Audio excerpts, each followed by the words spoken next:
All right, serious topic here. Parents of Californians murdered by people now on death row have launched a statewide tour to urge California Governor Gavin Newsom to reverse his moratorium on death penalty executions. You'll recall in 2016, the vote here in California, voters approved the ballot measure to speed up executions, and district attorneys and the families of victims accused Newsom of defying the voters' will. Well, you remember there were two ballot measures, one that Newsom was supporting that would outlaw the death penalty. That failed miserably. Right. And the one to speed up the death penalty, that one succeeded. As progressive as we get in California, we still like to kill our criminals. Well, California's death row is the nation's largest, but the state has not executed anybody since 2006. Meanwhile, prosecutors in the case of suspected Golden State killer Joseph James DeAngelo announced last week they will seek the death penalty. Let's talk right now with Michele Hanisee. She's the president of the Association of Deputy District Attorneys, and we welcome you this morning to KABC. Michele, good morning. Good morning. Thank you for having me on the show. Oh, our pleasure. Listen, this is such a serious issue, and California has always been a little schizophrenic when it comes to the death penalty issue. We have a lot of people sitting on death row. They kind of got a nice wand waved over them. Right. They've been sitting there a long time. By Governor Newsom. let me ask you just for so that we have clarity on this. Where do you stand on this issue? Oh, I am absolutely in support of the death penalty because of the heinous murders these people committed. It's a necessary evil that we have to have for the worst of the worst killers, and we do absolutely have some of the worst killers on the planet in California's death row.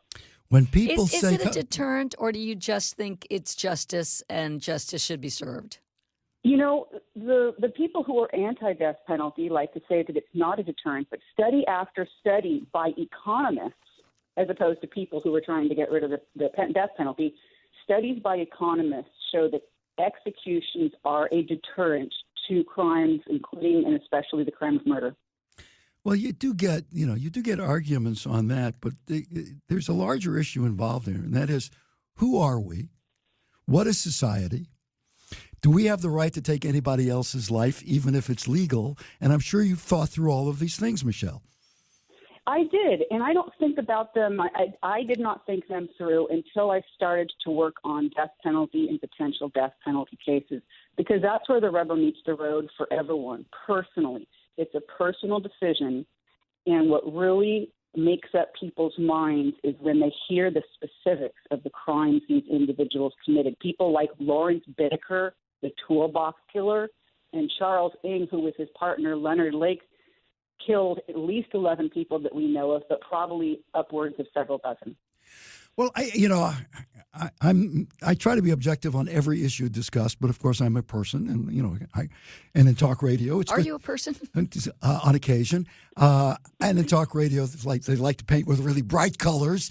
But my somewhat bright color on this is, I think it's immoral not to have the death penalty, because you have people who have committed heinous crimes, as you have said, and they've not only killed somebody who might have another 40 or 50 years to live, they've ruined the lives of family members for the rest of their lives, of friends, of people who might have been wives and husbands and children who never got to be that. And, this is a tough one for me because you know me. You think I would not be a pro-death penalty person. Right. But I was raised by a cop. My dad was a cop. Right. So I have a little law and order in me somewhere. And you come down where? You know what? It's a very tough call for me. Oftentimes when you review, I couldn't pull the switch. Let's say that. I don't know if I could either, and that's not the ultimate test, even though people say that. Oftentimes when you'd reviewed movies, you say, I liked it, I didn't love it. It's kind of like this on this issue for you. So back to you, Michele. This issue of, if you believe in the death penalty, you should be able to pull the plug yourself. That's a specious argument, isn't it? Oh, it's absolutely a specious argument. And don't get me wrong when I say I support the death penalty. I absolutely respect people who oppose it, who believe it is morally wrong, so long as at the end of the day, the majority gets to decide what the law is. And the majority has decided a number of times in the state. In fact, you said in the beginning that Californians were schizophrenic on the death penalty, but that's incorrect, I believe, because every single time the voters have had an opportunity to vote for or against the death penalty. No, I meant the state of California, not the voters. What's happened with the death penalty in the state has been kind of crazy through the years. I want to just challenge you on one thing. I think majority rules, but as John Stuart Mill said long ago, you got to respect the minority. There are things that people could vote on that would be absolutely wrong, but they would vote for it. For instance, I am sure in the past people would have voted for segregation. There are people who would have voted to keep slavery going. So you can't make just a blanket statement like that, can you, Michele? Well, you can with respect to the final decisions of our courts, because the courts get to make that final decision. And the majority can't vote to keep, for example, segregation because you're discriminating against a protected class. And our courts, who set the moral standards and who are legally entitled to do so, have said you cannot discriminate against protected classes. Heinous murders are not a protected class. So they don't fall within that category. Michele Hanisee is with us, president of the Association of Deputy District Attorneys. We're talking about the death penalty here on the Morning Drive on AM 790 KABC. Where do you think this goes? The governor has made a statement. Remember, the governor has always, at least in one particular occasion, been out front of social change. And, I'm talking about gay marriage. He said, here it is, whether you like it or not. He got a lot of blowback, and he turned out to be ultimately to be in the right position on this. Will he ultimately be in the right position on the death penalty? Well, he'll ultimately be in the right position as long as he's the governor because he does have the power of reprieve, pardon, and commutation.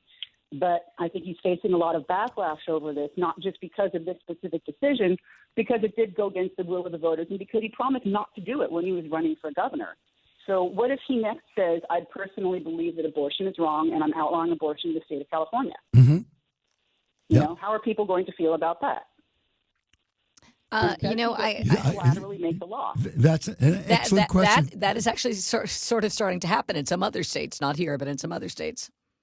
How would you feel if there were a vote on abortion? I think that is one of the things that has already been placed under the purviews of our Supreme Court of California and the Supreme Court of the United States, and I don't think it's something that we get to vote on anymore. And if there is a vote, the courts are going to rule on the constitutionality of that. But you got a new Supreme Court, and most people think they know how they will vote, and it would be anti-abortion. Well, I believe in the rule of law, and you have to follow the law of the land as decided by the majority of voters in our courts, and that's just the way it is. I don't know that you get to be a rebel unless it's something so morally repugnant to you that you're willing to risk incarceration for your beliefs. Would you... I know we're going far afield here, but I can't resist this stuff because you have a lot to say. Would you have women who have abortions, if it's illegal, would you have them imprisoned and punished? I would I would have a really hard time with that. I'm a prosecutor, and I am sworn to follow the laws of the state of California, but that would be a tough one to swallow. But ultimately, I've taken a vow to uphold the law. So if pressed, I probably would have to do that, but hopefully do it in the most just way possible, and always, of course, being fair because prosecutors are supposed to be fair. And that is something that President Trump said when he was running. And then I don't know if he clarified or backtracked, but he did say to Chris Matthews at one point that he thought women who got abortions maybe should be punished in some way. But I believe even Trump supporters will acknowledge this. He really didn't have a position on abortion. He used to be way back in interviews saying, I'm all for it. I'm all for the legalization of it. Right, because he was a New Yorker, and people say a New York liberal. But I also think it wasn't an issue as a businessman that was on his mind at all at that point. Michele Hanisee, a couple of famous quotes. Here he goes, Michele. The law is an ass, right? Never heard that one. Oh, yeah. The law is an ass. That's from Dickens. And the other one is, what does Shakespeare say? First thing, we kill all the lawyers. There are times when the law and justice coincide, but you have to acknowledge there are times when they don't coincide. Michele? True. Yeah. You stumped her. But I don't think this is one of those times. I mean, we can get into philosophical discussions about the law, but I don't think those are necessarily pertinent to the death penalty decision because our United States Supreme Court has repeatedly upheld the death penalty as a valid form of punishment, and our voters in California have repeatedly upheld it. There are people who believe it is wrong, but they are in the minority, and that is where we stand in California. And I'll give you another quote. Do you know what Richard Allen Davis said to Mark Class after being sentenced to death for killing, murdering, and raping little Polly Class? Yes. As he walked out of court? Uh-huh. Yes. He said, go ahead. She said, Polly said to him, please don't do me like my daddy did. is a parting shot to Mark Glass, just the last torturous bar. Just the last moment, the last needle to destroy his life completely. So your feeling is some people really should die? Yeah. The society would be better for it. But what drives me crazy in this issue is, and you would think knowing me, I might go either way on this issue, is somebody murders someone, not just kills, but murders them, first-degree murder, planned, malice aforethought, all those things, ends up on the public dole, on the public dime, maybe living 35, 40 years, 3 meals a day. Right, is that justice? Television, while they can probably get married. And there are crazy women who want to marry them while this happens, and maybe I don't think you get conjugal visits on death row, but what happens is not only is a life lost, a family's life is lost. People who would have been children, people who would have been wives, people who would have been husbands, all those things never happen, and the person who causes it is watching Game of Thrones. And sometimes becomes a bit of a celebrity. I mean, the Menendez brothers were like The Bachelor at one point. Well, you're absolutely right about that. All right. What do you do with a person who's already serving a life sentence that murders a prison guard or another inmate? What do I do? They're gone within a week. That's what I do.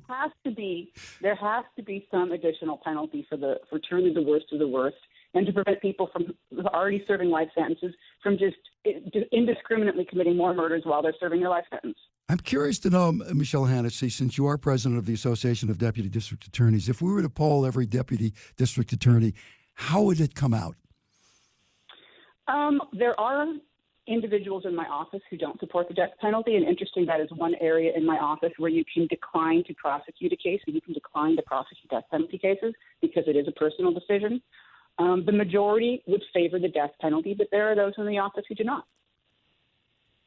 All right, now let's go ahead 10 years from now, and we're doing this show again. I'll be talking like this, but Dorothy will sound the same. Where do you think my eyes will be even puffier, though? Where do you think we will be, Michele Hanisee? You know, I am as curious as you are about that, because so many states, it seems like they are, again, through executive fiat, generally eliminating the death penalty. On the other hand, we may move ahead because some of the debate, in fact, a lot of the debate in the legal forum has been over execution methods. And I don't know if you're aware of this, but a lot of states are switching to a nitrogen execution protocol, which is pretty much guaranteed to be fast and painless. And there's no issue with getting nitrogen because it's not a controlled substance. All right. Michele Hanisee, president of the Association of Deputy District Attorneys. Thank you for spending the time with us. My pleasure. Have a great morning. You too. There are certain issues, Dorothy, that and abortion would be the two main ones I could think of, where people will never completely agree. And that's where talking to each other civilly helps a lot. It's always a nice idea. We can't do that in this country a lot anymore, but it's a nice thought, Steve.